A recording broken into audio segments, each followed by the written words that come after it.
పట్టణంలోని junior college ఎదురుగా వింకా women and children హాస్పిటల్స్ను ప్రారంభించిన ఎమ్మెల్యే సొంగ రోషన్ కుమార్. ఈ సందర్భంగా ఆయన మాట్లాడుతూ ప్రజలకు మేలైన వైద్య సౌకర్యాలను అందించాలని హాస్పిటల్ యాజమాన్యాన్ని కోరారు. చింతలపూడి పట్టణమే కాకుండా ఇతర గ్రామాల నుంచి వచ్చే ముఖ్యంగా మహిళలు, చిన్నపిల్లలకు నాణ్యమైన వైద్యాన్ని అందించాలని సూచించారు.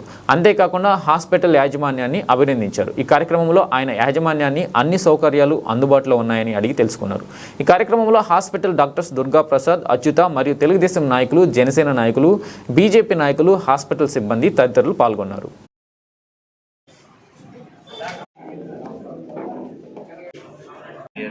Neonatal ICU and emergency service are there.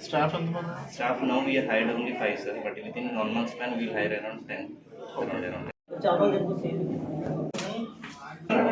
So in that my sister was participated from Manipal Vijayawada. She is a radiation oncologist. I know you from that time.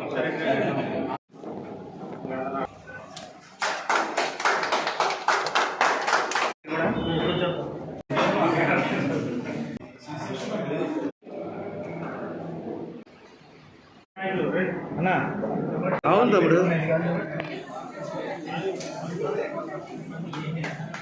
తప్పట్లో